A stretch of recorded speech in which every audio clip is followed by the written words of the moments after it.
Hello, hello, hello. Good morning, good evening, good afternoon, everybody. This is Geoff with Fluent American checking in. Today we're going to be writing a task 1 letter. Pull that up here so you can see it. As always, as we go through this, if you have questions or comments about writing for task 1 or task 2 for the IELTS test, be sure to let me know. So again, I was a former examiner for over 3 years for the IELTS test for speaking and writing. So this is definitely a great place to be if you have questions about the test.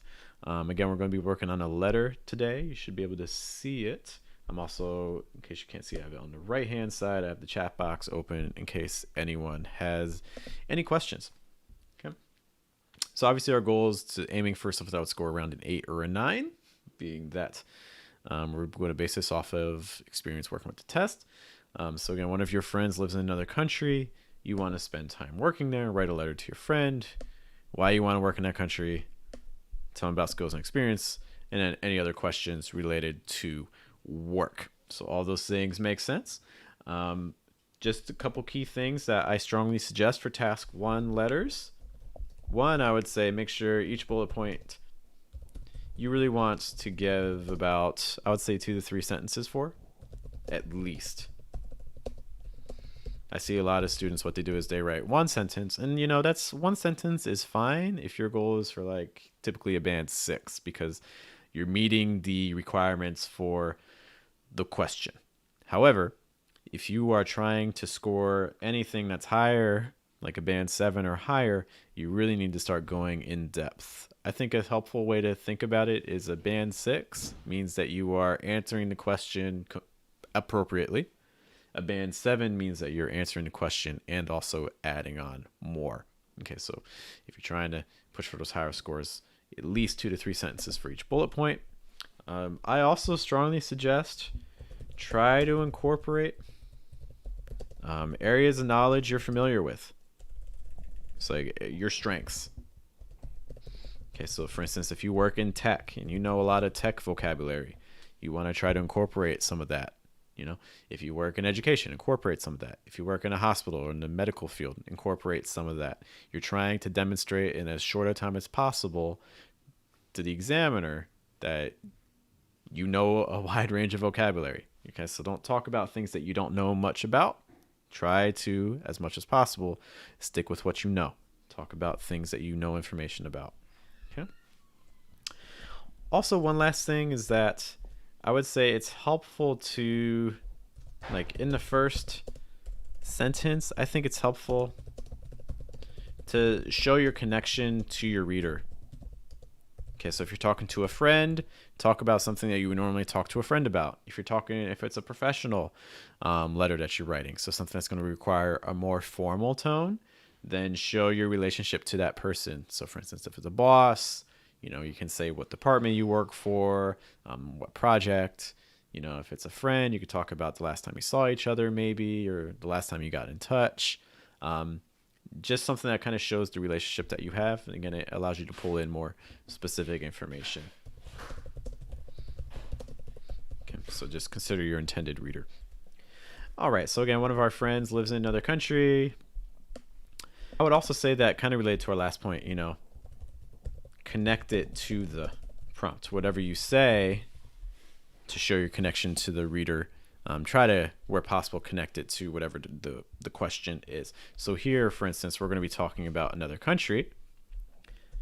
So for instance, usually dear someone.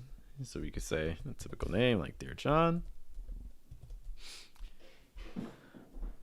So let's connect it. So like, I'm so glad to hear, for instance, that you're moved to, and again, so it's based off experience, places that we've been to. So for instance, I studied abroad in Italy, so maybe I'll tie in Italy. So instead of just saying Italy, maybe like to the Umbrian countryside in Italy went so well. Okay, so again, we're doing a connection. So we're connecting it to the country. So we're connecting it to the country that they moved to. We're also adding some specific vocab.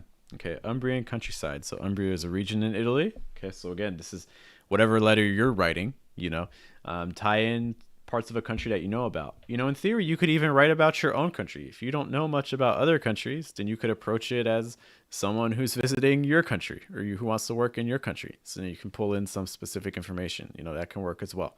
The examiner doesn't really know where you're from. Okay. All right, so we kind of got our introduction. So I'm so glad to hear that you moved to the Umbrian countryside so well.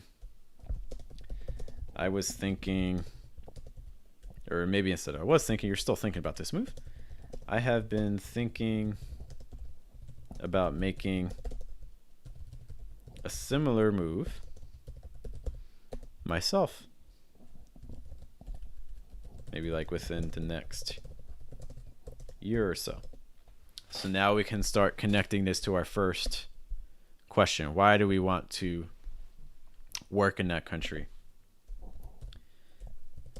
My boss recently informed me of maybe like an opening at our branch outside of Milan. Okay, so again, tying it to that. And again, this gives you a little bit of vocab. So for instance, our branch, instead of just like a job, like a specific section of our company. And now we need to give some more motivation. So again, like I said, each bullet point, you're aiming for about 2 or 3 sentences. So let's give 2 or 3 sentences about this. So this is one. Okay, let's talk about the advantages of that. Okay. Recently informed me of an opening at our branch outside of Milan. What are some other advantages? The pay would be in euros, which have been like killing the dollar recently. Okay, so some things about this. We're talking to a friend, so we can use slightly less formal language. So that's what this killing the dollar means that oh, thanks for noting. I'm going to scroll down a little bit. What's up, Pedro? Good to see you, man. So the pay would be in euros. Let me know if that's down far enough. Okay. Oops. So the pay would be in euros, and which have been killing the dollar recently. So again, this lets us know that, okay, so this is an informal language. This isn't something that you would necessarily say to your boss or use in a formal letter. Okay, so again, we're keeping an eye on the tone. Tone is super important. Again, if you're writing to a friend, it should feel very different than if you're writing to, again, say your boss. In general, what I see with students is that students tend to do better when they're writing formal letters than writing informal. A lot of students don't have the same language skills, informal language skills that they have for formal language skills, because I guess they're not usually taught as much. So the pay would be in euros, which have been killing the dollar recently. And maybe we could explain that a little bit more. Effectively, I'd be earning a third more a year. Okay, so again, I'd be earning basically a third more amount of money per year. Okay. Maybe we can give one more motive for going. Okay, now if you're worried about time, if you're like, oh my gosh, I'm not going to have enough time to talk about all these different bullet points, you don't have to. This is just for especially like advanced students. If you're feeling like you can add in an extra detail, this is for you. We can add something here. Okay, so also, I have some relatives who live in the south. Remember, like close to the Amalfi Coast. So again, I'm naming some locations. Okay. So I could just take the high-speed train to visit. Okay. So why do we want to work in that country? 2 things. So to pay and relatives, get to see some family. All right, so that's kind of my answer for the first part. Why do I want to work there? skills and experience. All right, so let's talk about some of the roles in the job.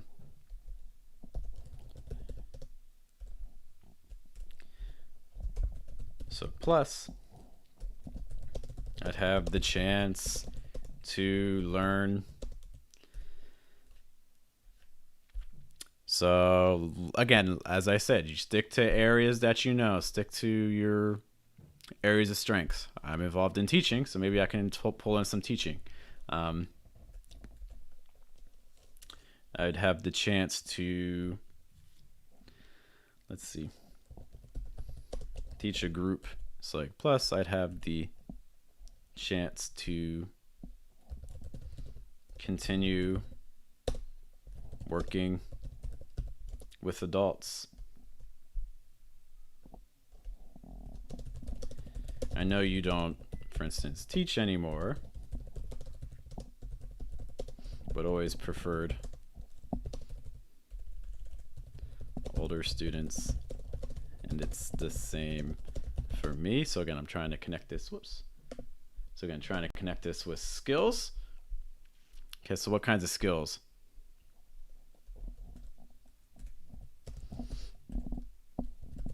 That way I can, what are some of the skills that you need with adult teaching? I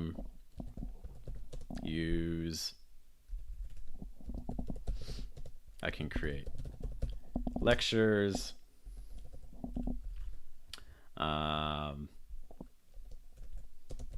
in practice, and continue to practice communicative techniques, like, and again, just trying to show areas of skills and experience.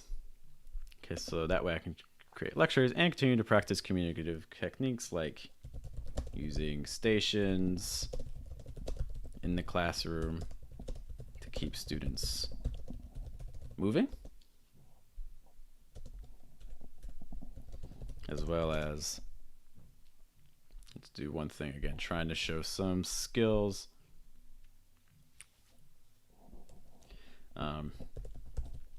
as well as teach pronunciation, like distinctions between short I's and long I sounds.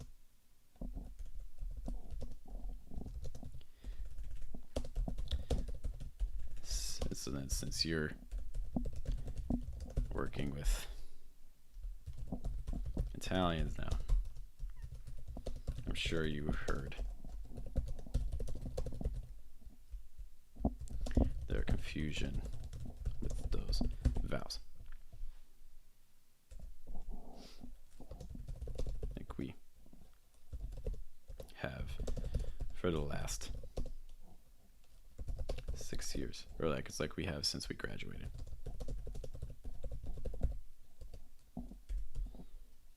Okay, so let's just make sure we're answering that part of the question. So again, talk about skills and experience. Okay. That way I can create lectures, so I have the ability to create lectures and practicing communicative techniques like using stations.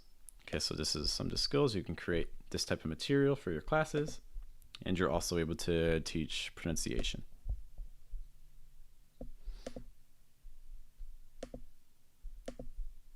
Okay, like even if you don't teach anymore.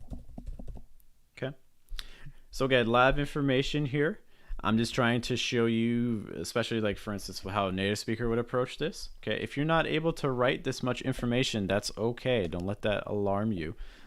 Just focus on the key thing, 2 or 3 skills. So the 2 or 3 skills that I'm focusing on, creating lectures, practicing communicative techniques. So I've got 2 there. Okay. I even added a 3rd. Okay, so if you're not able to add a 3rd, if you're pressed for time, you could stop, you know, somewhere around here, and that would be perfectly fine. Okay, if you're able to keep going and give some more information, this would be your chance to expand. This will look like if you expand.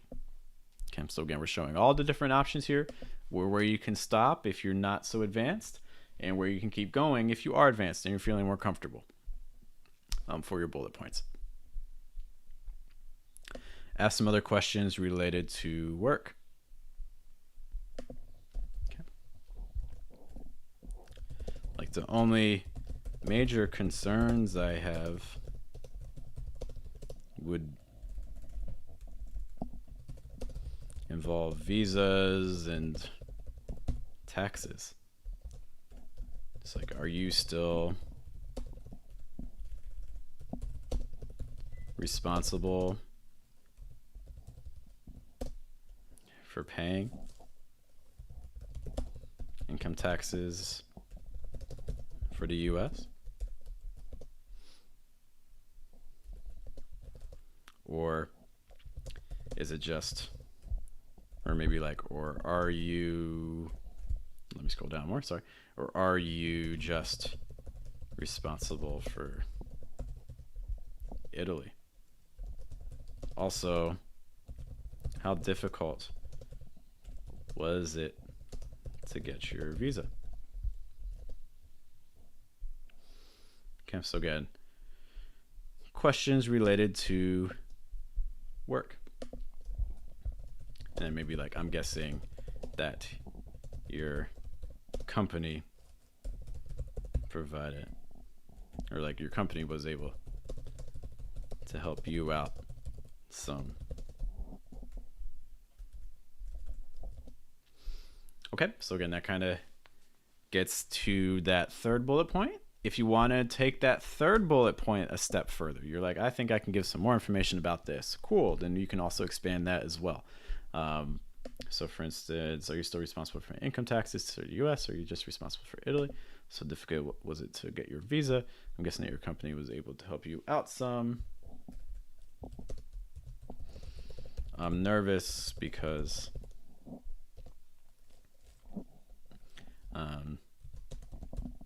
I may be brought on more as if maybe like a freelance contractor.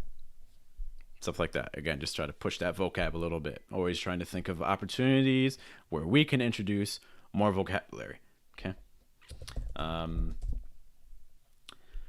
right, so let's make sure that we're answering everything. So why you want to work in the country?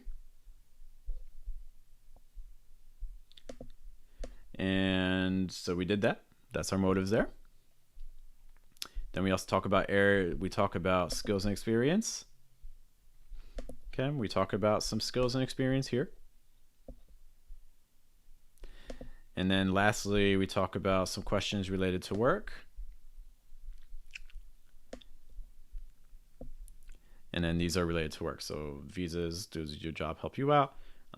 Or also taxes. It's like income taxes, where does the income tax money go? Okay, so I think we've handled all of our questions here. And again, we've also highlighted some places where, again, if you're less confident about time, you think this is going to be too long, I've identified some places where you can pause yourself. Or if you think that it's going great when you're writing and you can give me more information, I'm all for it. Give me more. Okay, these are opportunities for you to really show your vocab. Just a reminder, there is no maximum word count. There's just a minimum. Okay, so if you write more than 150 words, you're okay. There's nothing to worry about. At the same time, if you write just 150 words, that's fine too. Okay. Okay, so then you can just wrap it up. It's like, I'm looking forward to your response. Or maybe a less formal way to say that would be like, can't wait to hear from you. If you're nervous about the grammar for cutting off the subject, you can add it back. It's like, I can't wait to hear from you. Like, you say like, drop me a line when you can. And then close your letter. All right. So let's just read this one more time. Ooh, good question. So Pedro was asking if I'm going to share this. What I will do is I'll put this in a Google document, and I will put the Google document in the lesson notes, and I'll add a comment later today. So that way, if you want to access this online with the Google Doc, you can still see it there too. Okay, so a great idea. Just give me some time. So it won't be immediately available, but hopefully within like, I don't know, later tonight, if not tomorrow, I'll have it available. So thank you for thinking of that. Okay. Yeah, so again, just lesson comments or the description, and I'll post it up. All right, so this is my task 1 letter.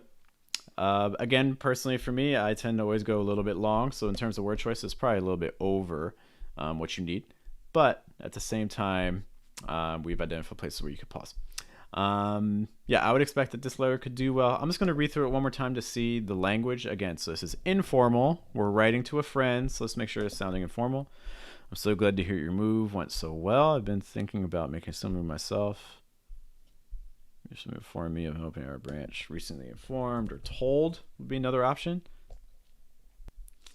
We have killing €1.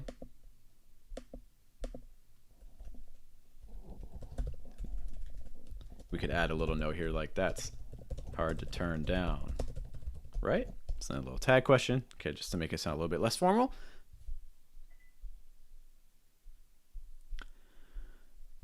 Okay, chance plus.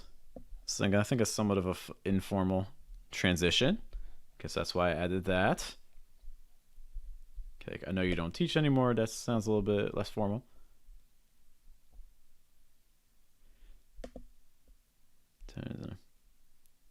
It's like, I'm sure you heard. I think that sounds a little bit less formal.